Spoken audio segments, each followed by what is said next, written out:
근데 지금 놓치고 있는 게 하나 있어요. 그 이야기를 한번 이제 이어서 해보려고 하는데, 안철수는 그들과 연대에 없다라고 말하는 건 당연해요. 아까 말씀드린 것처럼. 그래서 그냥 아예 밟고 가서 구축표 가져오겠다. 문재인 싫으니까 안철수 찍게 만들겠다. 요 전략이거든요. 근데 굉장히 무서운 프레임을 하나 봤어. 그게 뭐냐면은 새누리당에 나왔던 구여권들 이명박 포함해가지고 지금 그 작업을 지금 이재호가 하고 있는데, 늘푸른 한국당 후보로 나와가지고. 그러니까 우리는 그런 생각할 수 있잖아요. 얘네들 완전히 괴멸됐기 때문에 안철수와 문재인이 싸워서 이기면 된다. 가장 나이브하게 돼버리는 순간에는 안철수가 뭐 해도 정권 교체하는 거니까 우리가 겁낼 거 없어, 이건데, 내가 봤을 때는 홍준표가 노리는 또는 이명박이 노리는 방법은 뭐냐면 완전히 다른 프레임일 수도 있어. 그게 뭐냐, 야권 후보가 2명이고 여권 후보가 1명일 때 그쪽 나름대로 단일화 한다고 치면요, 그러면 30대 30이 싸우는 구도를 만들려고 노력한다는 겁니다. 그러니까 우리는 전략적으로 안철수를 키우는 것보다 안철수를 찌그러뜨리고 쟤들이 갖고 있을 수 있는, 우리가 그런 얘기 많이 했잖아요. 홍준표의 지지율이 10% 정도밖에 안 나온다고 해서 실제로 대선에 가면은 기존에 있던 구여권 사람들이 10%밖에 안 찍을까요? 제가 봤을 때는 20% 이상은 나온다고 보면은 이것은 사실상 표를 까면 3자 구도가 되는데, 어느 날 갑자기 벙찌는 수가 있는 거야. 새누리당 표가 일부 안철수에게 이동해서 안철수 당선시키려고 하고, 이쪽에서는 또 다른 방식으로 뭔가 문재인을 띄우겠죠. 근데 저쪽에서 생각하지도 않았던 득표율이 여론조사 상보다 2배 이상 나오는 상황이 돼버리면은 명확하게 선거 결과는 3자 구도가 될 수 있다는 측면에서, 때 안철수를 띄우는 이유가 그들이 안철수에게 표를 주려고, 대통령 시키려고 이걸 띄우겠어요? 안철수를 키워서 결론적으로 모르는 사이에 자기들이 말하는 보수 샤이를 실제로 더 나타날 거라는 자신감을 갖고 야권 표들을 일단 최대한 분열시키는 그런 전략이 저는 숨어있다고 보는 거예요. 저도 거기에 동의하고, 그래서 안철수가 말한 유권자 단일화라는 키워드가 바로 아까 우리가 논의됐던 얘기인데, 뺏어오겠다는 건데 이것이 불안하다는 거예요. 그러면 3자 구도 정도나 4자 구도로 간다고 하더라도 누군가가 이것을 3대 3대 4로 구도를 만들거나, 또는 양자 구도로 만드는데 48대 52로 만들어서 우리가 염려했던 부정선거의 오차범위 내로 들어오게 만들려고 하는 게 아니냐. 저도 거기까지 이제 고민하고 있습니다, 사실상.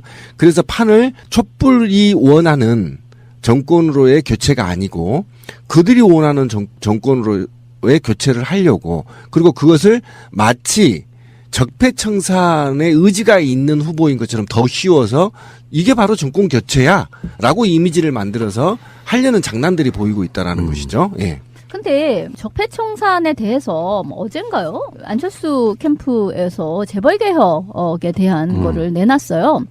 그리고 한편으로는 사드 관련해서는 또 입장을 바꿨더라고요. 사드는 자기는 여지껏은 반대한다, 도입을 반대한다라고 했다가 바꿔서 찬성한다, 사드를 도입해야 된다, 지금 이루고 있는 상황이에요.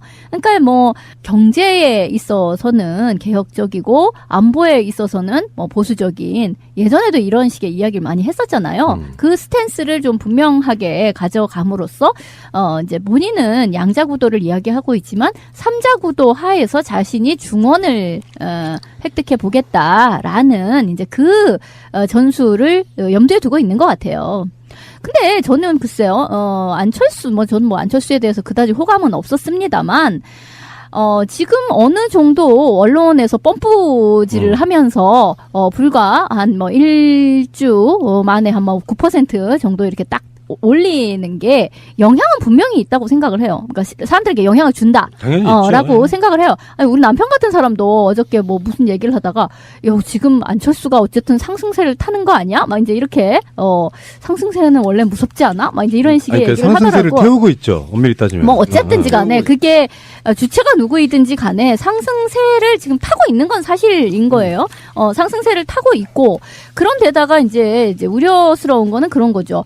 경선 이후에, 더불어민주당의 경선 이후에 안희정이 됐든 이재명이 됐든 그쪽의 그 지지자들을 온전히 흡수하지 못한 그런 측면 같은 것이 지금 예상했던 것보다 경선이 끝나면 문재인의 지지도가 많이 더 올라가야 될 것 같은데 별로 그 예상만큼 그렇지 못하다. 근데 거기에는 이제 여러 가지 균열과 잡음 같은 것이 있기는 하죠. 근데 그것을 과연 안에서 어떻게 잘 처리해서 표들을 다 흡수할 수 있을 것인가? 다자구도일 때 문재인 40%가 넘은 적이 거의 없었어요. 컨벤션 효과를 누리고 있는데 안철수가 워낙 치고 올라오는 것 같은 모양새가 되니까 그 자체가 덮여버린 상태예요. 그러니까 다자구도에서 40%가 넘는 경우는 거의 없었거든요. 그런 것들을 봤을 때 언론들의 프레임은 명확해졌다고 봅니다. 그러니까 실질적으로 만약에 대선을 까게 되면 나는 이렇게 봐요. 40대, 30대, 30이라고 봐요. 그러니까 홍준표가 했던 말이 전 틀리지 않다고 보는 사람이거든요. 샤이가 분명히 있습니다. 그렇죠.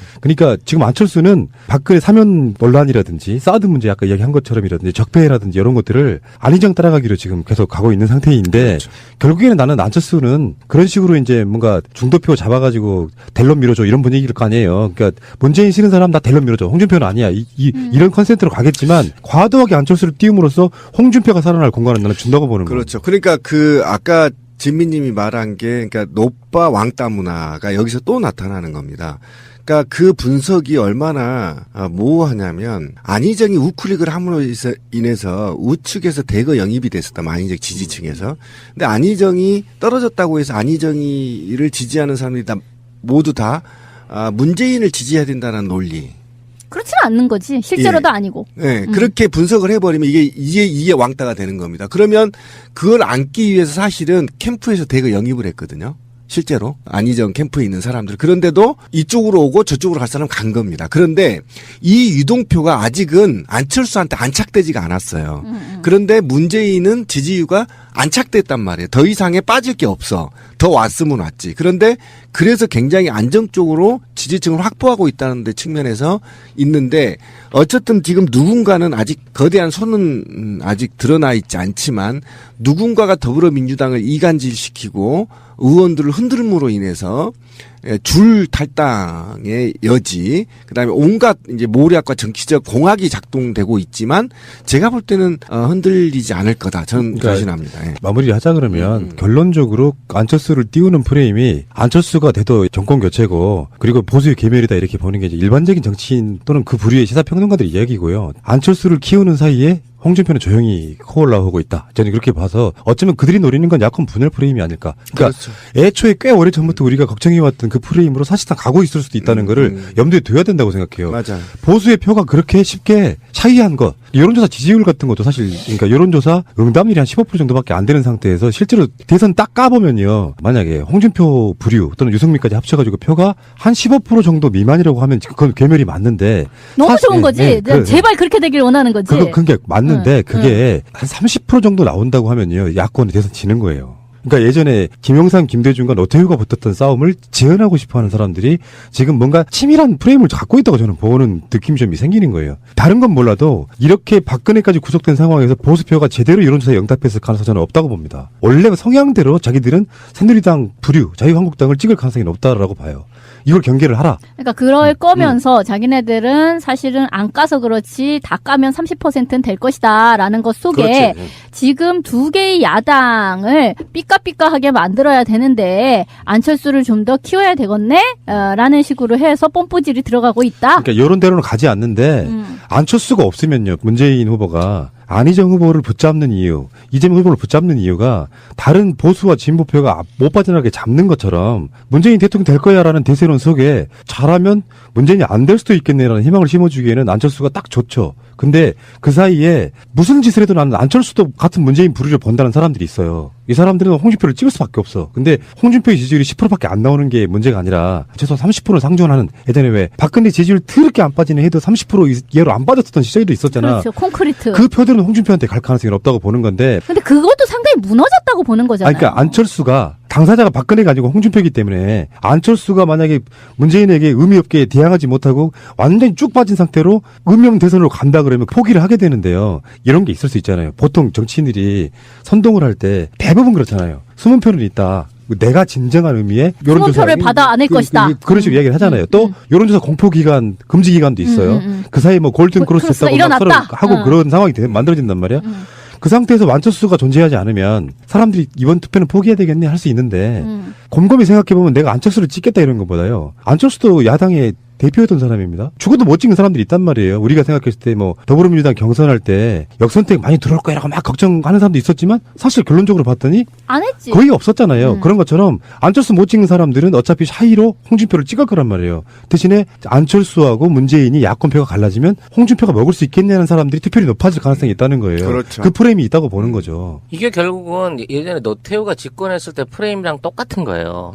결국은 노태우가 36% 나온 건 지금 고정층으로 돼 있는 영남의 고유 투표율 그대로인 거예요. 그리고 28대 27 이렇게 나눠 가지는 바람에 노태우가 36%만 갖고도 대통령이 된 거잖아요. 지금 나무님이 지적하시는 그거 결정적인 거야. 지금 아무리 안철수를 다 찍는다. 안철수랑 둘이 4대4 구도로 가고 유승민 저기는 20%도 안 나올 거다라고 얘기하지만 까놓고 나면 어찌됐거나 35, 6은 나온단 말이야. 그 과정 중에 아까 말씀하신 대로 둘이 싸워서 지금 40이 넘어가고 있다는 문재인의 표를 어떻게든 한 5%만 깎아 먹어줘서 35대 35대 36으로 이길 수도 있다는 계산이 나온다는 거라니까. 어쨌든 지금 후보 등록하기 전까지는 온갖 것에 반문정서와 흠집 내기, 안철수를 띄움으로 인해서 안철수로 문재인을 흠집 내는 겁니다. 그렇죠. 그거죠. 최대한 많이 거죠. 흠집을 내버린 다음에 일주 정도 더 지나서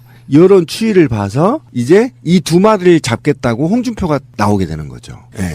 그러면 홍준표가 나오게 되면 홍준표가 10%를 넘을 가능성이 있어요. 그러니까 지금 뭐 언론들은 그 두 마리 토끼를 잡으려고 노력 과정에서 지지율이 상승할 가능성이 굉장히 높다. 그러니까 이 프레임이 있다니까요. 언론들은 안철수를 띄워서 안철수가 정권을 잡으면 또 그런 논란을 만들게 했잖아요. 좀 전에 제가 처음에 물었던 것처럼 정권 교체는 아니냐. 근데 이제 우리가 봤을 때는 지지자의 성분상 자기의 박근혜 선택을 반성하지 않는 지지자는 저는 공범이라고 봐요. 솔직히 말씀드려서 그들이 문재인이 안 되게 하기 위해서 동원되는 표는 저는 의미가 별로 없다고 보는 것이니까 우리 이렇게 합시다. 솔직히 말해서 진정한 의미 정권교체는 저는 딱 두 사람이라고 봐요. 문재인하고 심상정이라고 봐요. 이 사람들은 정권교체 의미가 있다고 봅니다.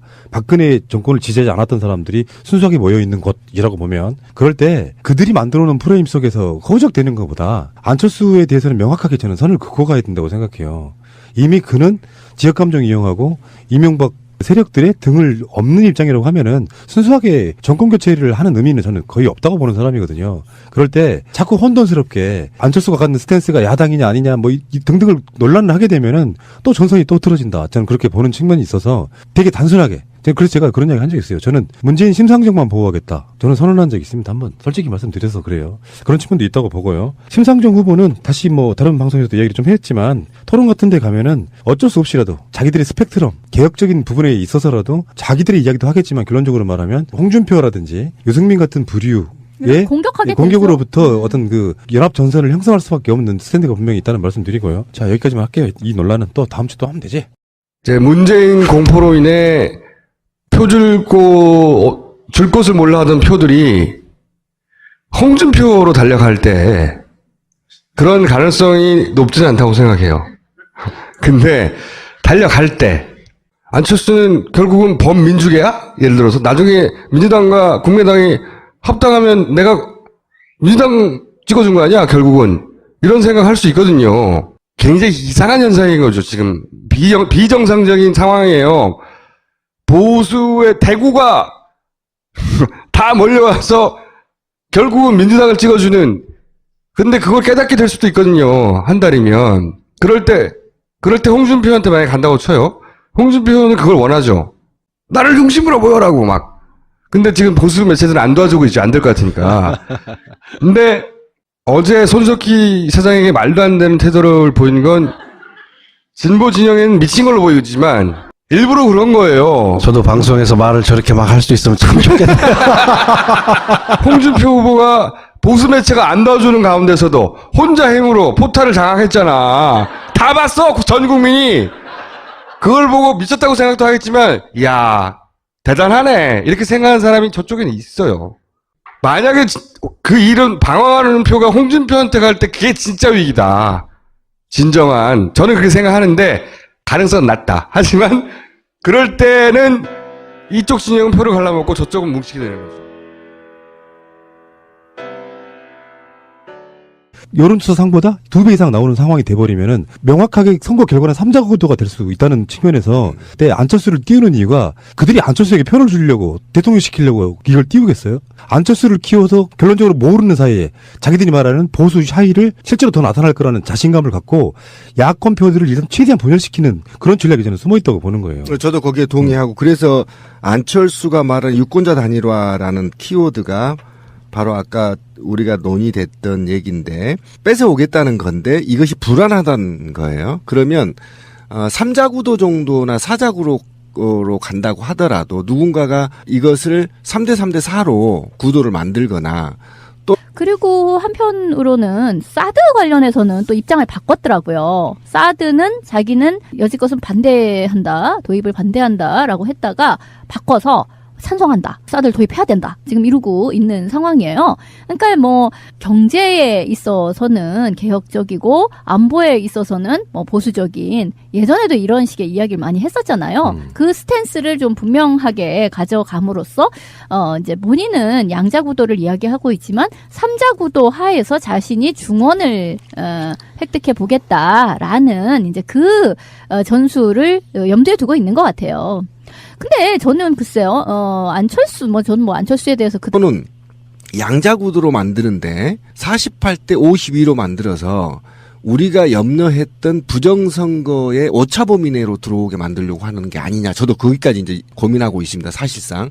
그래서 판을 촛불이 원하는 정권으로의 교체가 아니고 그들이 원하는 정권으로의 교체를 하려고 그리고 그것을 마치 적폐청산의 의지가 있는 후보인 것처럼 더 씌워서 이게 바로 정권 교체야 라고 이미지를 만들어서 하려는 장난들이 보이고 있다는 것이죠. 예.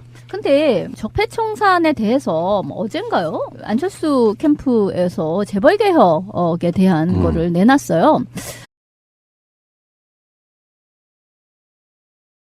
근데 지금 놓치고 있는 게 하나 있어요. 그 이야기를 한번 이제 이어서 해보려고 하는데 안철수는 그들과 연대에 없다라고 말하는 건 당연해요. 아까 말씀드린 것처럼.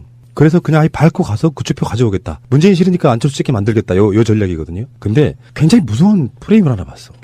그게 뭐냐면은 새누리당에 나왔던 구역권들 이명박 포함해가지고 지금 그 작업을 지금 이재호가 하고 있는데 늘푸른 한국당 후보로 나와가지고 그러니까 우리는 그런 생각할 수 있잖아요. 얘네들은 완전히 괴멸됐기 때문에 안철수와 문재인이 싸워서 이기면 된다. 가장 나이브하게 돼버리는 순간에는 안철수가 뭐 해도 정권 교체하는 거니까 우리가 겁낼 거 없어 이건데 내가 봤을 때는 홍준표가 노리는 또는 이명박이 노리는 방법은 뭐냐면 완전히 다른 프레임일 수도 있어. 그게 뭐냐. 야권 후보가 2명이고 여권 후보가 1명일 때 그쪽 나름대로 단일화 한다고 치면요. 그러면 30대 30 싸우는 구도를 만들려고 노력한다는 겁니다. 그러니까 우리는 전략적으로 안철수를 키우는 것보다 안철수를 찌그러뜨리고 저희들이 갖고 있을 수 있는 우리가 그런 얘기 많이 했잖아요. 홍준표의 지지율이 10% 정도밖에 안 나온다고 해서 실제로 대선에 가면은 기존에 있던 구역권 사람들이 10%밖에 안 찍을까요? 제가 봤을 때는 20% 이상은 나온다고 보면은 이것은 사실상 표를 까면 3자 구도가 되는데 어느 날 갑자기 벙찌는 수가 있는 거야. 새누리당 표가 일부 안철수에게 이동해서 안철수 당선시키려고 하고 이쪽에서는 또 다른 방식으로 뭔가 문재인을 띄우겠죠. 근데 저쪽에서 생각하지도 않았던 득표율이